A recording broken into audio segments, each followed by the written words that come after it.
Hey, welcome back. It's another episode of A Fistful of Collars, your favorite jiu-jitsu podcast, here from the FloGrappling studio. Howell Teague, Reed Connell, and Chase Smith once again here at the blue table to discuss what's been going on in jiu-jitsu. And there is some interesting news recently. I think there's actually... Always is. Yeah, I think there's a lot of interesting news to discuss from the last week or so. First of which, we have William Wallace guest starring with us today. Look at that hair.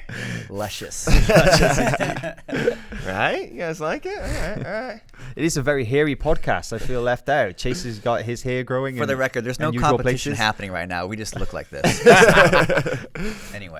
Anyways, back on topic. Well, big news is that we may finally get an answer to what's going on with Dillon Danis' MMA career, because Monday, February 25th, there is a hearing scheduled at the Nevada State Athletic Commission, and they're going to be, among other things, they're going to be looking at the disciplinary complaint regarding to Dillon Danis last year there. What do you guys think about that?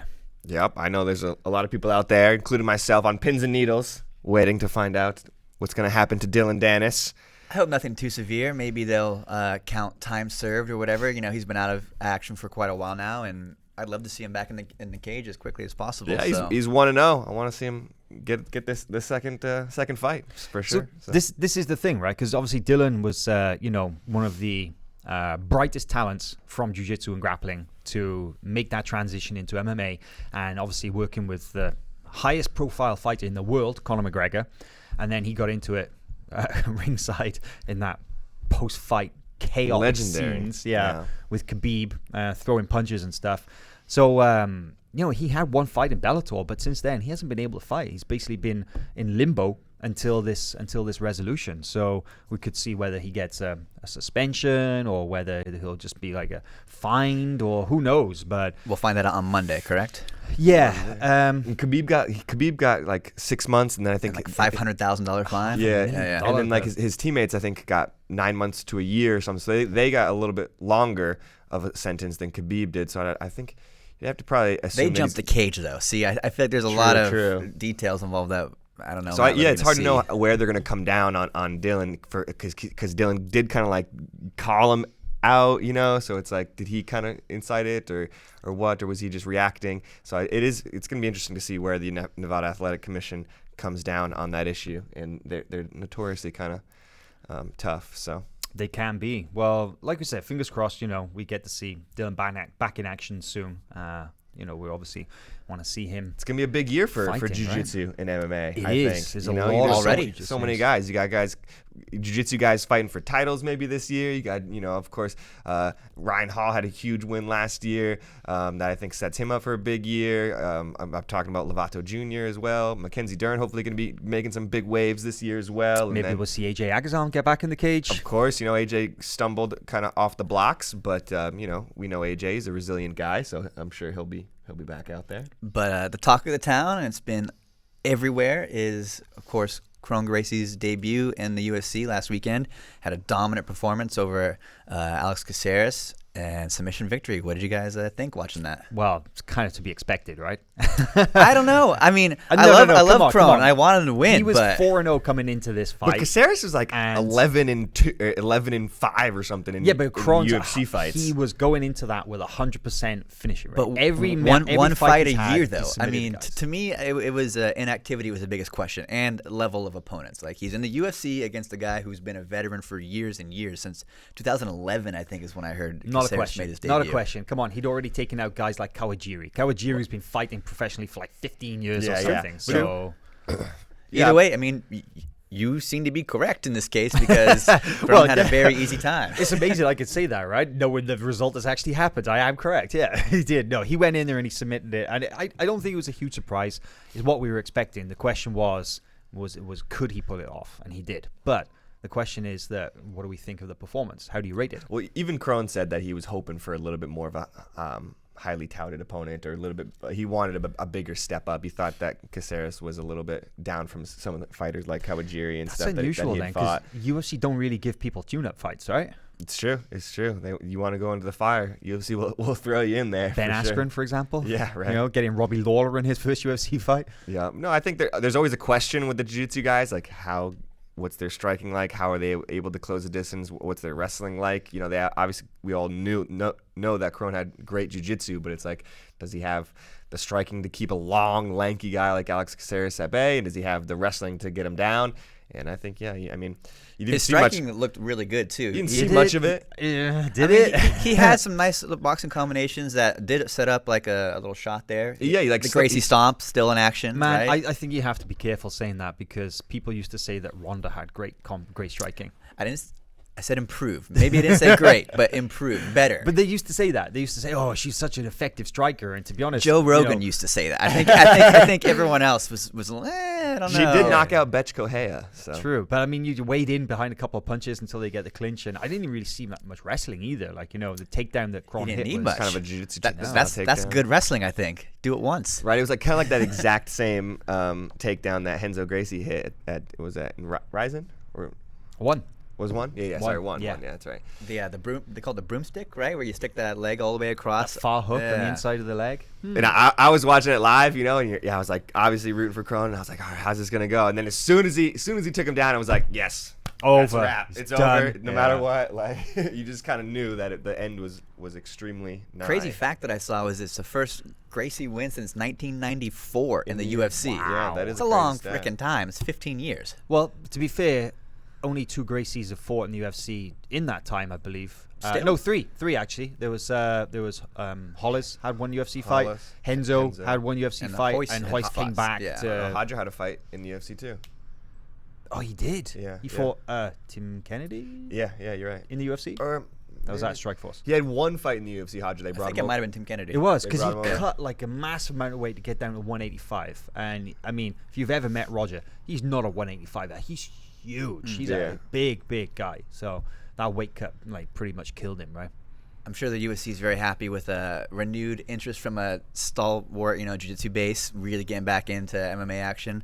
I know I only tune in for my favorites, really, and so to have a guy like Kron winning in the UFC is a big deal, I think. So, yeah, they don't have a lot of stars. I don't know. I'm a little bit on the outside of the MMA stuff these days, but it doesn't feel like they have a lot of stars, and it feels like Kron was really a star in the making. I loved his post-fight interview when John Anik like had this big prepared question, and he was like, "What do you think about that?" And Kron was just like, "Yeah."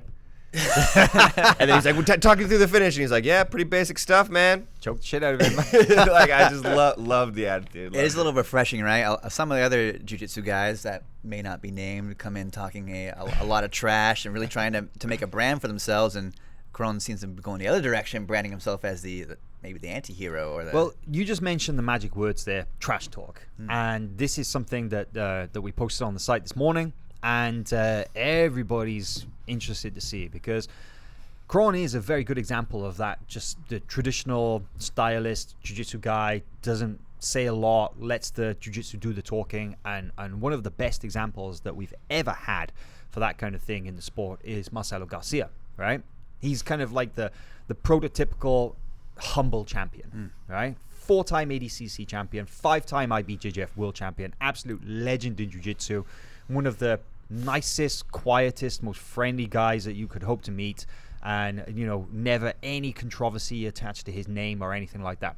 And the guys from Spyder actually passed through his gym in New York, and they did a little interview with him, and they asked him about a potential comeback, which, to be honest, is a question that we've asked him, right? I think you had that conversation with him, right, Reed? Yeah. I was out there for end of last year and got to have a good conversation with him about his comeback and where it's he not wants off the to cards, go. right? Oh no, absolutely. To me, it sounded like he was very, maybe not at that moment, but he definitely saw that down the road, like he wanted to compete again. It looked like, and he's talking about it more and more. I mean, that's an encouraging sign, right? People are asking him more and more now because they think, oh wow, it's a possibility. Yeah. But it was very interesting because there was a quote that stood out, because Marcelo said that he's never officially retired, that he's definitely interested in coming back for a match, but he wants to go to, quote, he wants to go to a big event that treats people good, that respects the fighters, an event that doesn't make their fighters talk trash about each other. So that's a pretty strong message, right? About not just Marcelo's personal feelings, maybe about the state of jiu-jitsu as a whole, right? Because one thing that's happened a lot in the last couple of years is that there have been a number of high-profile jiu-jitsu athletes who have used the trash talking as a vehicle to, really progress their careers. And it's no secret that a lot of guys in jiu-jitsu don't like that, right? They're really kind of against that thing. Now, for Marcelo to come out and say, I'm willing to come back, but somewhere where that is not the case, where that's not going to happen. What do you guys think about that? I don't think any promotions make their athletes talk trash. It's become sort of just commonplace to do, and it's riding off the coattails of MMA. And MMA, everyone talks about being a draw, and it's all over the forums and such, that you have to create some interest in yourself as sort of a brand. And if you are just an athlete, what separates you from another person? Marcelo has the great distinction of being one of the greatest of all times. His brand is made. Yeah. He doesn't have to do any talking. Yeah. But as a hungry brown belt that's trying to get some pro shows, what do you do besides win everything? You might need an extra edge. So I'm not necessarily pro trash talk. Some of it gets a little old, and if you're not good at it, it's really cringy. It's like the worst thing ever. But I see its place and why it exists.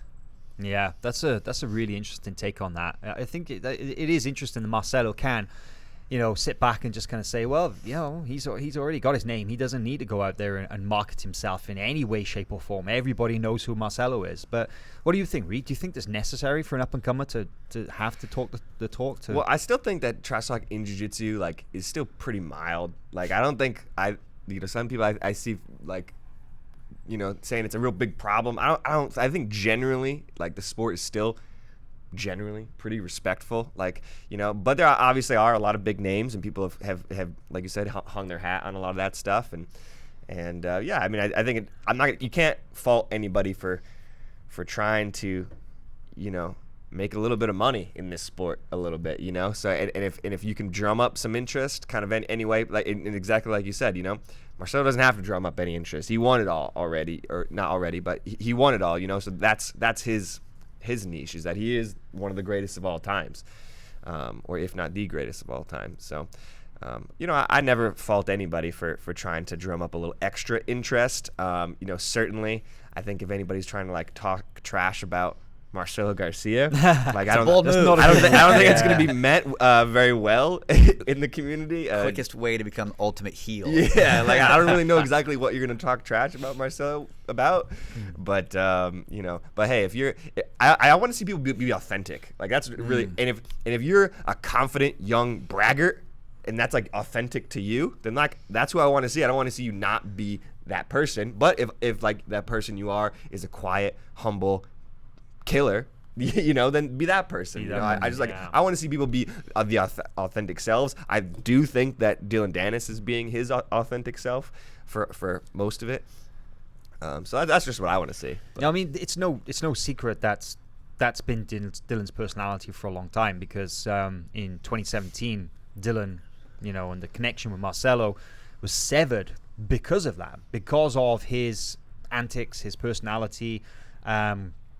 Dillon, it's interesting. If we just go back to that situation, it was around a time when there was a lot of trash talk between Danaher Death Squad and Marcelo Garcia Academy. Remember, Gary, Gordon, those guys, they were warring with Dillon on social media, and the insults going back and forth, and challenges were being made and stuff. And John Danaher, he made a point of reaching out to Marcelo and kind of, listen, there's no bad blood between our teams here. This is the athletes are taking this upon themselves.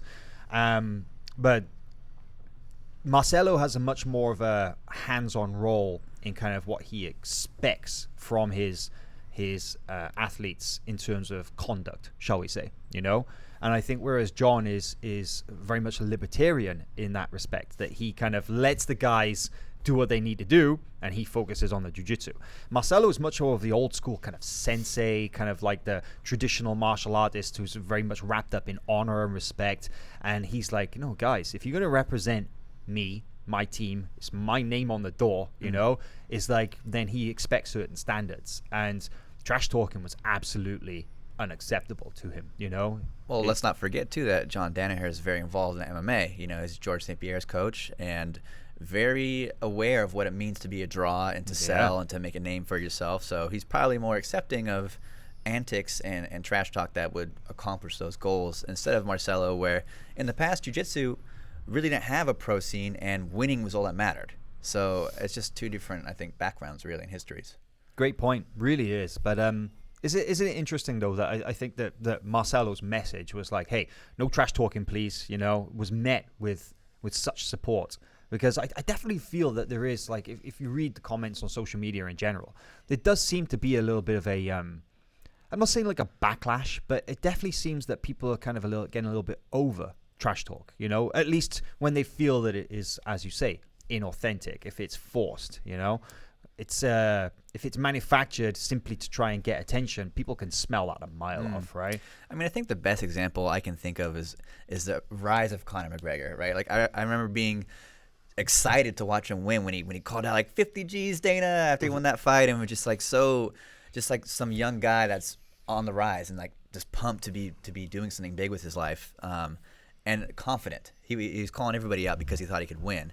But then he also switched, right? I think around the Jose Aldo fight, where he became a little bit more negative and attacking, and I didn't like it as much. It's like, man, it's a little bit too negative for me. It's not really fun. So I think good trash talk should be kind of fun, and I think Kit Dale has like fun trash talk, right? He makes kind of memes and harasses his opponents a little bit online, but it's in good faith. It's in jest. Yeah, you can tell in jest, yeah. But you also kind of want to see more. You're like, what is that funny guy going to do today? Well, that is definitely authentic Kid, right? Playing the Joker. So cool. Well, moving on. Other announcements that we have in Jiu-Jitsu. Fight to Win just dropped a really, really cool main event match for Fight to Win 105. That takes place March 15th in Tulsa, Oklahoma. And check this out, guys. You got a gi match between Isaac Bayens and Vitor Oliveira. What do you guys think about that? It's crazy, man. It's a fun one. It's a good one, right? 2018 world champion, Isaac Bayens. And then Vitor got, I believe, third at lightweight, right? So he's a bronze medalist in 2018. And also, man, I've lost Masters 2 world champion That's more right. than multiple times. So. I've lost count of the amount of weight classes that Vitor Oliveira has fought in as well, because he's literally fought everything from lightweight to middle heavy and medaled everything. It's like, it's absolutely incredible what a badass competitor he is. But Isaac Bayens, world champion last year, world pro champion last year. I mean, even this year alone, he's already won Europeans. And I heard through the grapevine that Isaac is looking for the Super Grand Slam this year. Ooh. Yeah, he wants Isaac to do. doesn't lose, man. He knows how to win, right? But he wants to do what Cabrini did. He wants to do Euros, Pans, Brazilian Nationals, Worlds, and ADCC. And I imagine, because he's always there, I can see him doing World Pro as well. Again. Absolutely, I'm sure he's got the invitation to go. So when is Fight to Win 105? Is that right around Brazilian Trials, right afterwards? Fight to Win 105 is about 2 weeks before. And It's a week before Pans. Gotcha. So 105 is a week before Pans. So Isaac's gonna have a busy month because he'll do Fight to Win, Pans the week after, and then he'll have to get back to Brazil quick for like a week later because he'll have ADCC trials. And I don't know how those guys stay in shape. Like, I get injured every time I want to compete, and they're competing every single weekend. So it's such a testament to their will and desire to win, be the best. Absolutely. I mean, Isaac is he's an incredible competitor, right? He's really prolific. He's out there all the time, and pretty much any federation, he doesn't necessarily mix up the rule set so much. He's definitely much more of a points player. We haven't really seen him sort of deviate from that too much, but. I just love the fact that he's planning such a big run for 2019 as well. That's huge, right? Yeah, you can't have a bigger goal than that. I think win everything, including ADCC. So yeah, that's pretty. That's how big it gets. But I just love that we've been following Isaac for the last 4 years so closely. And, he was an elite brown belt for a while, and to see him have the success that he's had now at black belt. It's cool just to be able to see these guys, as we've done this for a number of years now, start at purple belt or blue belt, and now to see them at black belt, like, is just incredible. And Isaac is one of those guys who's just been, like, just as soon as he got his black belt, I mean, he's just been flying. What I like about that match with Vitor is it's not really a clash of styles. It's just like a clash of heads. Those guys are both just bulls, right? Just going to go at each other 100%. I believe that they met. I want to say at Worlds Yeah, we've been talking a lot about Isaac though, but 2017. Vitor absolutely as well. One of our favorites to watch. Look out for some big hip tosses. Yeah, They're coming, I mean, man. I remember that one year, 2017, I think, Masters Worlds there, where he was just hucking everybody. Oh yeah, and he's got that killer shoulder throw, right? Yeah. And so now I think a lot of people are looking out for it. A lot of people are kind of expecting it. Not a lot of people want to stand with him. A lot of guard pulling in Vitor's matches from after that on the other guy's account, but. Vitor also just a killer out there, very capable as well of winning worlds. He's been close a number of times. Vitor should make it fun. So big question is that is one bigger than the Super Grand Slam. If he was to do World Pro as well, World Pro, yeah. What do we call that? I'll get back to you on that. Yeah. The Mega Grand Slam, the Uber Grand Super. Slam, What do we call that? Hyper Grand Slam. Who knows? Let us know in the comments what you would call it. Yeah, 'Cause please do. We don't have any ideas off the top of our heads. So we got a couple of really cool events coming up. We got Spyder coming up on March 2nd. It's the weekend after next in Korea. Great event. Yeah, you've both been there. I'm super jealous. Both of you guys been to Korea to see Spyder. What's it like? It's definitely one of the most well-produced events we've ever seen. I mean, especially these days, we're just seeing better and better jiu-jitsu events. But I do think that Spyder, has 100%. put themselves in a class of their own, and just the the audience over there is different. The Asian audiences, that they seem to really be into it, and it's certainly a special show. I mean, people turn up and they're looking forward to it, and they rent out what looks like a theater, and it's very modern. They have it's just incredible. It's the next level, I think. And then this bracket here, I mean, I think the ones that we went to were stacked as well, but this one is just like insanely stacked. It's got everybody who you want to see on it, Mateus Lutz, Tanquino's on there, Levi Jones-Leary's there, Cacheno, Roberto Jimenez is in the next division up, the 100-kilogram division, which also features Calisans, Tinoco, Tim Spriggs, Hudson Mateus, I mean, Mateus Denise. that's who you want to see. That's who you want to see. It's insane, and I love the mix of belts, right? That's kind of Spyder's thing. Is they have guys that are they kind of are disregarding the belts, which is interesting. I think that Spyder's the one that kind of leading that charge. It seems. That's unexpected. Really is, right? Purple, brown, and black belts combined in just 2 weight classes. You kind of think that's almost a little bit unfair, but to be honest, we've seen some really surprising results come out of this, right? Because you have guys like brown belt lightweight Jonathan Alves going out and beating black belt Paulo Miao, who's featherweight, and Shane Jamil Hill Taylor. Yeah, same event. Event. Yeah. So there's so many intriguing matches that you would never otherwise get to see by mixing these belts and weight classes together. I mean, thing is though, belts is something it's kind of sacrosanct in jiu-jitsu, right? That people are really, really like strict about the belts in terms of sandbagging is frowned upon.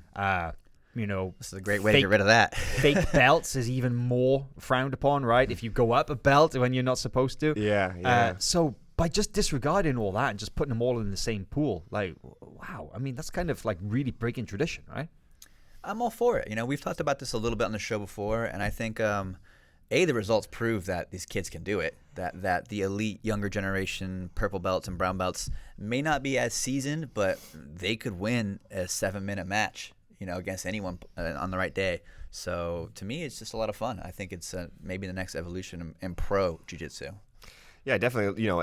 You can't argue with like the matches that it's produced. It always produced exciting matches. There's always like a little bit more on the line when a brown belt goes up against a black belt. Right? There's just like a little bit more pride, a little bit more ego in those matches. It feels like a lot to lose, right? Yeah. There's a lot to lose, and the other guy has a lot to gain by beating a black belt. So it does make things just like a extra layer of interesting. But I definitely wouldn't say like I definitely still think that like we need belts in jiu-jitsu, and I definitely like wouldn't want to see us do away with belts or anything like that. I know also we saw a lot of purple belts and blue belts and brown belts do well at ADCC trials, which is another event that doesn't really that disregards belts altogether. Possibly the best example, actually, Yeah. right? Because it's based purely on merit. It does not matter what your belt is at ADCC, because Just how savage are you? yeah, That's well, all that matters. you're not prohibited from using certain techniques. You go out there and it's just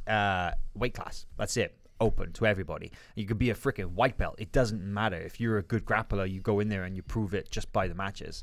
So I think there's a lot to be said for that. But we like to, in jiu-jitsu, we really like to of course we're not black belts, but you're a black belt, so we like to wear that badge of honor, and we like to say that jiu-jitsu is the hardest martial art to get your black belt in, and the black belt really does genuinely mean something, in this martial art, where maybe it means more than in other martial arts or something like that. But so I definitely think that the belt system does mean something in jiu-jitsu, and just because like a guy like off the top of my head, like William Tackett, who's a purple belt and is very capable, he beat some black belts on his way, but I don't think that means that like he should just be automatically upgraded to a black belt. Well, same for Nicky Ryan. That's the example, And right? Nicky Because Ryan people have as been well. saying, "Oh, come on, how can you just give him a purple belt?" It's like, well, the guy's 17. Like, imagine the furor. Imagine the kind of the blowback if they kind of were like, "Yeah, you know what?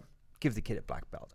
That would just destroy everything that everybody's worked to, Exactly. towards for generations, and you can't. There's got to be some kind of accountability and some kind of standards. It's got to mean something. Well, right? to flip the perspective a little bit too, we're talking about like outlying elite cases that are pretty rare. One thing I've noticed, and we travel all the time to gyms all over the world, elite training gyms with amazing athletes, as well as just local gyms when we're on vacation, and a blue belt feels like a blue belt most of the time. Mm-hmm. Most of the time I go somewhere, that purple belt is about what I expect from other purple belts anywhere in the world. So despite being pretty informal and loosely organized, the belts do kind of do a good job of categorizing a majority of participants in jiu-jitsu. Until they don't. Because they don't. It's funny, right? What like you're you do saying. know what to expect from a purple belt kind of anywhere in the world. Maybe you got a bunch of these techniques, but a blue belt probably doesn't have those techniques. So you're right. It does do a good job. Sorry. But until it doesn't, Yeah. because then sometimes you meet that killer blue belt or killer purple belt. Well, he's a filthy cheater. No, that's literally a world-class competitor, and you realize there's levels to this, right? Because we've long said that a world champion blue belt, to go to Worlds, win 7 matches in like a stacked division and stuff.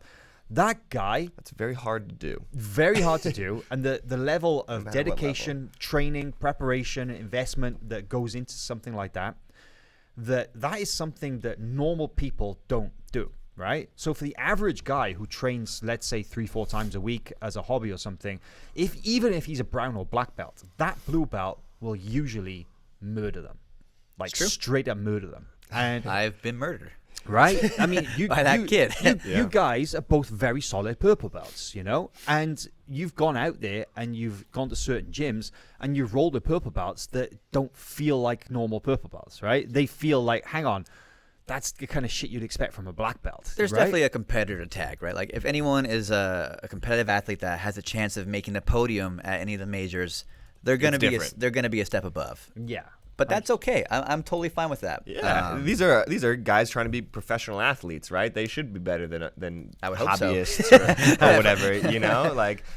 And Because it it's should not just be. technique or knowledge at that point also, right? It's wrapped up in the physical abilities, athleticism, so on. And it doesn't matter, like blue belt worlds, white belt worlds, purple belt worlds, like that should be difficult to win. Like they shouldn't be just giving those medals out. That's a difficult thing to win, and you have to put work, no matter really the belt level. You have to put a lot of work to win those tournaments. But to bring it back to the Spyder conversation, I do think there's a strong case to have people that do reach those upper echelons of talent and skill to let them be tested at higher levels. Yeah. Why hold them back? Why, if some kid is 16 and still a juvenile too, maybe he gets injured and he'll lose interest or something like that. Let him go as far as he wants when he has the time. And I think maybe we'll keep more athletes around. Maybe more brands will develop based on talent. Because think about this: if you're a purple belt winning a bunch of stuff, a lot of people really won't pay attention to you, except if it's their job to, like us. But if you're a purple belt and you suddenly get the opportunity to beat a black belt, like this kid, Mikael Galvão in Brazil, the orange belt beating black belts, suddenly everyone knows that kid's name because he's beating elite people, and he's doing it just by winning. So if he was just a 16-year-old black belt beating other black belts, it kind of loses its charm a little bit. But let them have the orange belt, right? Let him keep winning. He's a blue belt now, I guess, but still. One thing I like about Spyder as well is that they're not just inviting any purple belts to make up the numbers here either. You know, these are world class in their own right. Anderson Muniz, who's the purple belt there from Novo União, he's going to be fighting brown belt Roberto Jimenez.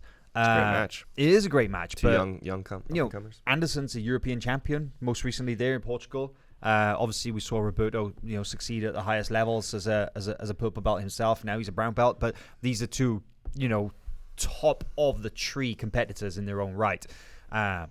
Whoever's going to go through in that match is going to face either 2015 IBJJF and ADCC absolute champion Claudio Calasanz, or his opponent Marcos Tinoco, which is so cool. That's so crazy to me that we might see Roberto versus Calasanz. That's fun bracket. Such a badass match. Fun bracket. Right? Really is. So yeah, Spyder going to be a lot of fun coming up on March 2nd. You'll be able to watch that live, or I think that's going to be on Friday night with the time difference. For us in the States, yes. Yeah, if you go to the event page and hit schedule, we've actually got the time zones and stuff listed, so you'll be able to tune in. But of course, we'll be expect a lot more videos. How convenient.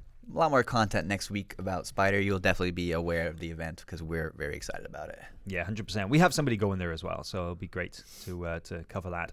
And fingers crossed later this year I'll get the chance to go too, because both you guys have been. Ooh, I already kind of wanted to go. Oh, I'll fight for it.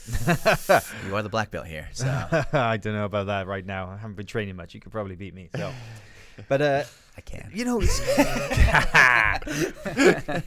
Speaking of mixing belts, this is interesting because we're talking about competition and about how belts are get mixed together in certain promotions. But there's an initiative taking place in Florida at the moment, Chase, I believe you're going to tell us about, that kind of is mixing belts together as well. It's a small part of it, but why do you tell us what's going on? Absolutely. It's a super exciting project I just became aware of that Ricardo Laborio is spearheading down in Florida, in Central Florida near Orlando.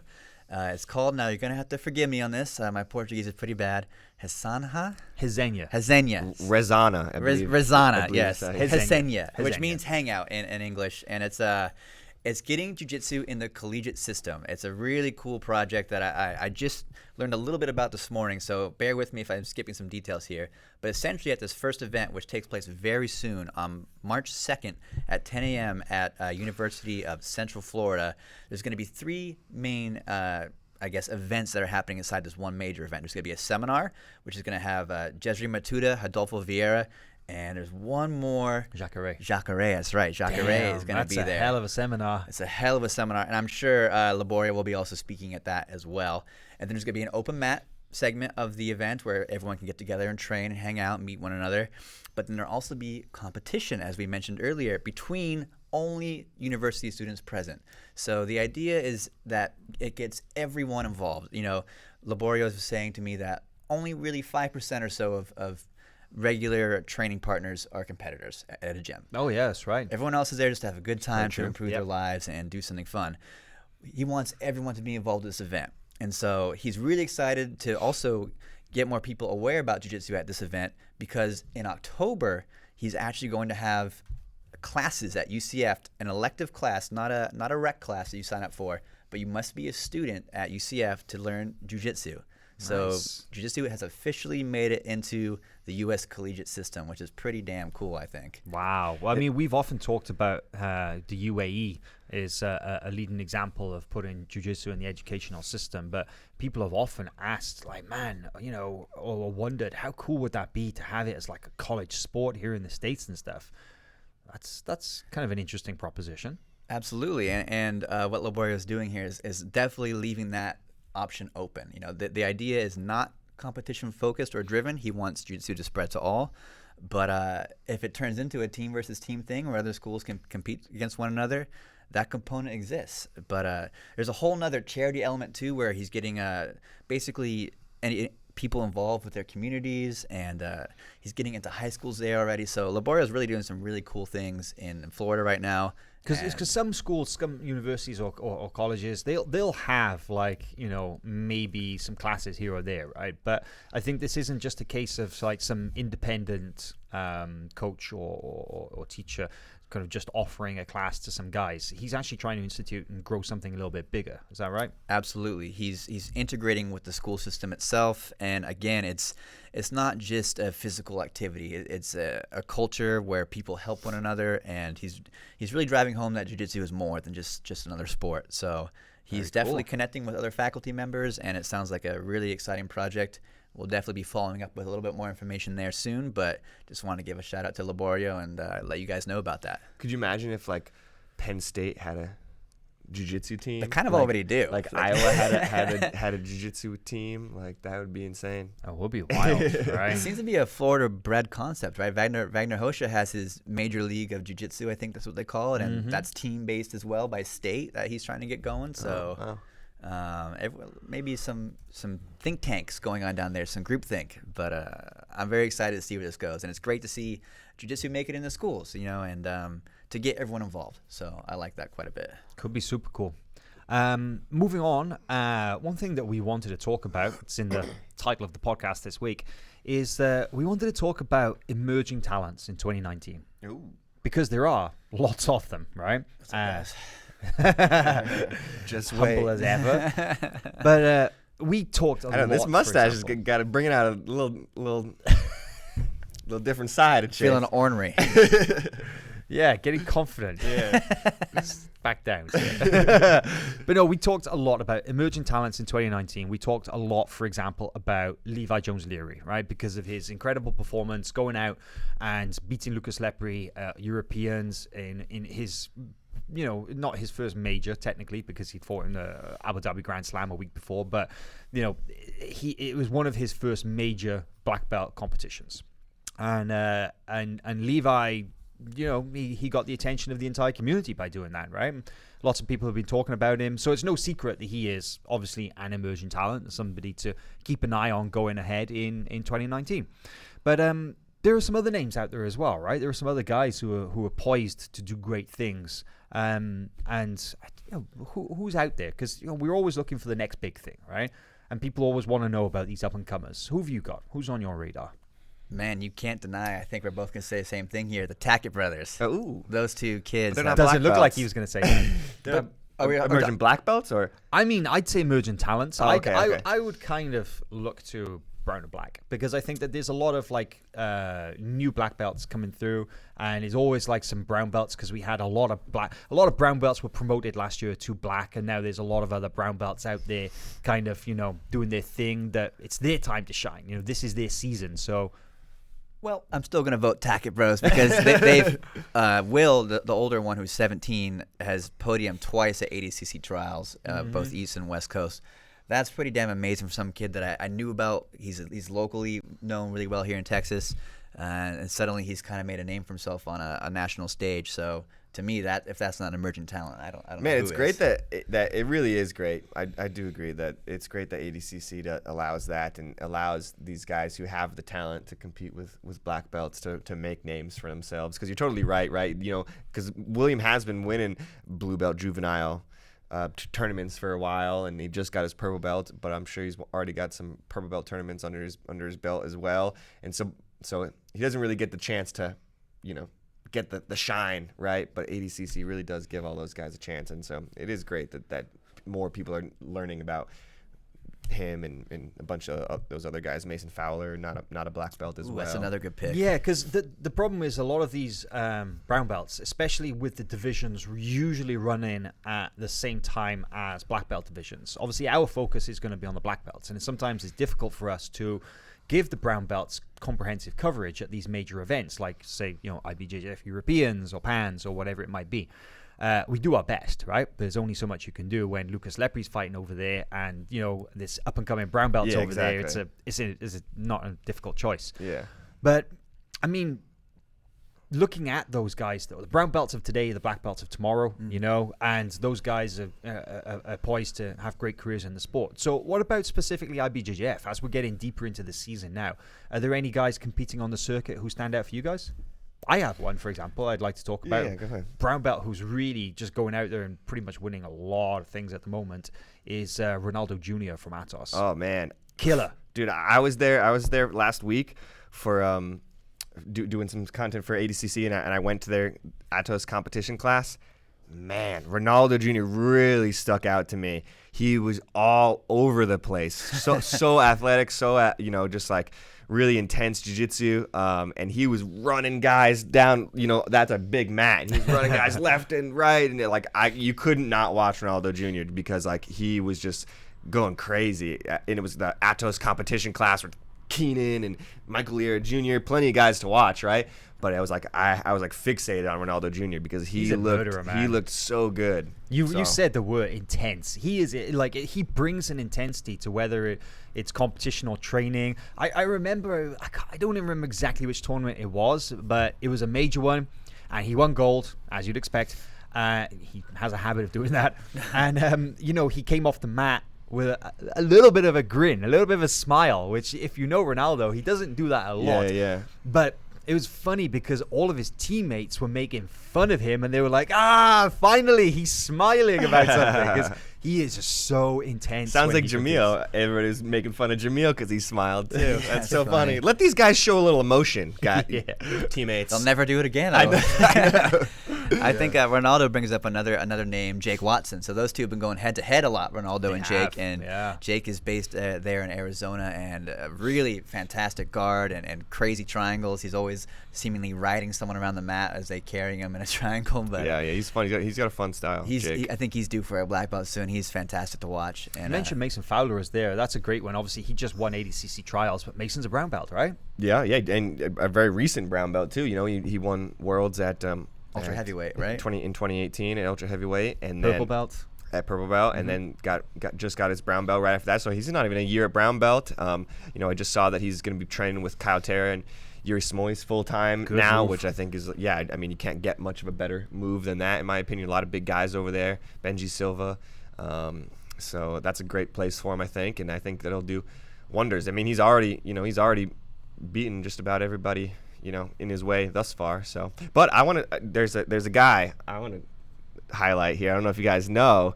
He became an ADCC champion as a brown belt just very recently. Got his black belt. Go on. I don't know if you guys remember. Chael P. Sonnen is going to be on a tear. That's right. In 2019. I'm telling you guys, keep an eye out on him. Look he out for just that got guy. his black belt. And You know what I like about Chael is Chael's like, I'm not a martial artist, I'm a cage fighter and all this stuff. But yeah, he's quietly going to gi classes, making his way through the ranks. Quietly getting his black belt. Getting his black You belt. didn't know, So shout out to Chael. That's a really cool accomplishment. Yeah. Good. And for real, hopefully we do see him at 2019 ADCC. I would watch him again. Or just doing some masters competitions, just wrecking people out there. Yeah. Fun. But going back to the emerging talents, there's one other name as well, which I think that this guy, it's not really a secret because, he got his black belt in the middle of last year and he's been winning a lot and he's been competing at the highest level. But I feel that this is potentially going to be one of the most successful first-year black belts that we've ever seen, and that's Kainan Duarte. From Atos. Now, this guy... Man, we've been following him since he was a purple belt because he qualified for ADCC in 2017 as a purple belt by winning the Brazilian trials, which is huge. And then he gets his brown belt and he goes to ADCC and he taps out in his first match, ADCC legend, former champion Pablo Popovich. And that's just shows. Pretty bonkers. Yeah, he was 18 at the time. That was like, what an incredible, big deal it is for a guy to do that kind of thing. And then from there, of course, he was an incredible competitor at brown belt, won everything, and then got his black belt just after Worlds last year. And what's he doing now? Well, winning Europeans. He competed at Pan No-Gi, took silver in the absolute to Gordon Ryan. Came back, won No-Gi Worlds as a black belt, won Europeans as a black belt. He's going to compete at Pans. He's going to compete at all the majors. I think that he's got a great shot to win it all. I really do. There are very few people that I see stopping Kaynan Duarte at that weight class. I mean, he's just the guy's an absolute killer. He's training with, in possibly the toughest room in the world. What limits are there for this guy? It's a great point. I can't really think of any. Yeah, no, you're totally right. I mean, like I said, I think the secret is out with Kaynan. He looks like such a mature black belt. You would never guess that he's only been a black belt for 6 months or whatever. Just the way he goes out there and competes against the best guys in the world. He looks so mature. He looks so composed, especially in his match with Gordon Ryan there. I think he was like, he wanted that match, right? He bumped up to ultra heavy for that match, right? So like I said, he just looks like such a composed, mature athlete, and I think that he's going to go extremely far. Absolutely. Well, couple of more news items this weekend. We were supposed to have the FloGrappling Showdown. Unfortunately, for a variety of reasons, that event has been postponed, not cancelled, postponed for a date TBD. But everybody's still invested in it. We're certainly invested in it because, man, I was really looking forward to that. You guys had your flights to San Diego. You were going to head down. But Atos versus GF team will go ahead at a future date. Still going to go ahead. The teams are actually really excited about this, right? All the teams. I feel like across the board, I think a team versus team event is something that needs to happen and will happen very soon in the future. Just not this weekend, but very soon in the future. Jiu-jitsu is so tribal. I think everybody was getting behind their teams, and I think if nothing else, if that unfortunately the event is being moved on, but there's a lot of silver linings in that. Yeah, I mean, everybody if anything, was so excited. Yeah, absolutely. If anything, the willingness to postpone the event and not just cancel it, move on, says a lot. So. Oh yeah, these guys they're invested, and I think Reed is right. If anything, that it could be a blessing in disguise because just gives us time to improve things, grow things, make it even more special. So look out for that. And to finish up this weekend, we've got a great event on. Live on the site again, February 23rd, Grapple Fest 4, featuring Craig Jones in the main event up against Gabriel Arges. Main event, Lachlan Giles versus Bradley Hill, and then third from the top, Fionn Davis versus Christine Martin as well.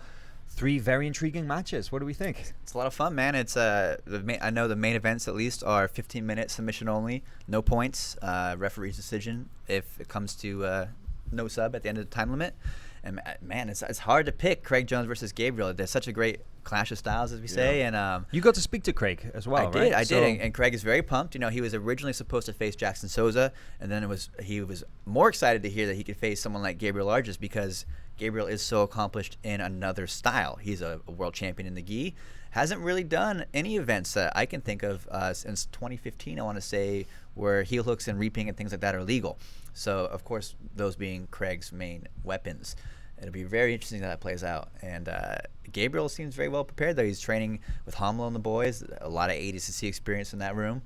So I cannot wait to see how this match unfolds. I love Gabriel Arges' kind of rededication. It feels like to competition. It feels like he did the King of Mats out there in LA, and he's doing a lot of different styles, a lot of different rule sets. He did King of Mats in Abu Dhabi and winning that. Won that's that right. in January. That's he right. did do both though. That's right. Yeah. King of Mats, he won in January. Absolutely.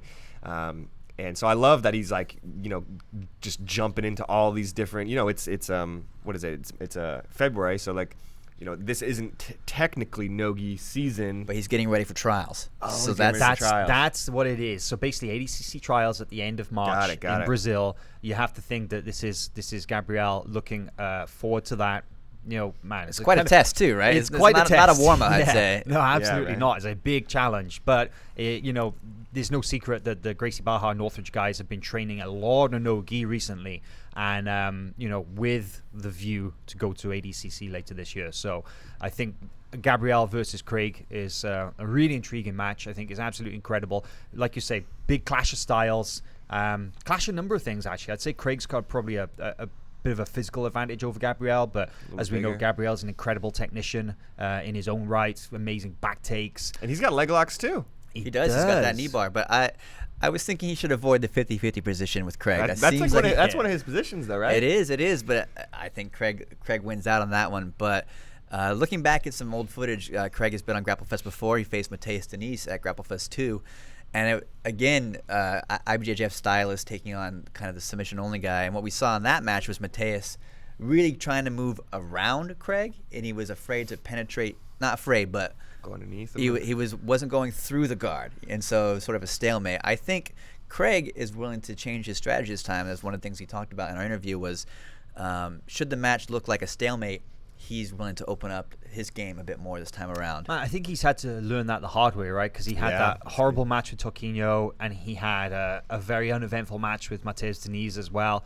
And the sub-only rule set, they just let guys go, right? It wasn't necessarily the same There's no call to stalling action. calls. Yeah, the refs have no power. Yeah. So I think it's nice that Craig is prepared to do that, because he understands that you've got to be active to win under the rule set, and simply holding position doesn't count, especially with the Grapple Fest rules as well, because he said himself. The example of Gianni Grippo versus Ross Nichols on the last Grapple Fest event.